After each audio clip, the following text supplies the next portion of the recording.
চিকিৎসায় মানুষ মারা যায় তা নিয়ে পার্লামেন্টে কোনো কথা হয় না। নদীতে বাদ দেওয়ার জন্য কথা নাই, খাল খনন নিয়ে ব্যস্ত। খাল খনন আমরাও চাই, কিন্তু নদীতে বাদ দিতে হবে আগে।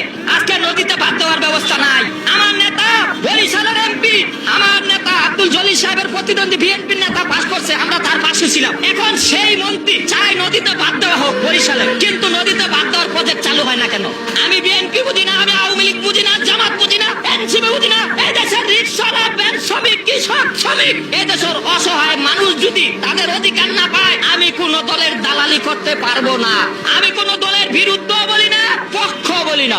অসহায় মানুষ চিকিৎসার অধিকার পাবে, খাদ্যের অধিকার পাবে, বস্ত্রের অধিকার পাবে, শিক্ষার অধিকার পাবে, কর্মসংস্থানের অধিকার পাবে। এটাই ছিল জুলাই আন্দোলনের মূল লক্ষ্য। আজকে জুলাই আন্দোলনের মূল লক্ষ্য থেকে যদি এনসিপি তোমরা সরে যাও, তোমাদের পাশে আমরা জনগণ নাই। অনেকে বলে খায়রুল মনে হয় বিএনপি কে নামানোর জন্য জুলাই আন্দোলনের বিরুদ্ধে লাগছে। আরে ভাই, আমি জুলাই আন্দোলনের পক্ষে, কিন্তু তাদের লক্ষ্য ছিল চিকিৎসা পাইব, খাদ্য পাইব, বস্ত্র পাইব, বাসস্থান পাইব, নদীতে বাদ দিব, কর্মসংস্থান হইব। এইটা আমাদের জুলাই আন্দোলনের লক্ষ্য ছিল। কিন্তু পার্লামেন্টে দাঁড়াইয়া কেউ এই কথা বলে না। আজকে জনতার পার্লামেন্ট, রাজপথে দাঁড়ায় আবার কেন আমরা রাজপথে নামতে হচ্ছি? আমি রাজপথে আসি না, আমাকে এই প্রেস ক্লাবের আশেপাশে পাইবেন না।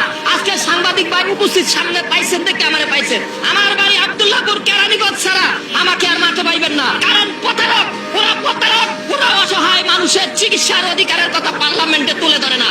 ওরা শিক্ষার আলো পৌঁছে দেওয়ার কথা পার্লামেন্টে তুলে ধরে না। ওরা শ্রমিকের ন্যায্য অধিকারের কথা বলে না। ওরা কারা আপনারা সবাই জানেন। সবাইকে বলিয়ে আমি সর্বদলীয় বিরোধী দল খায়রুল জনগণের লোক। বিনা চিকিৎসা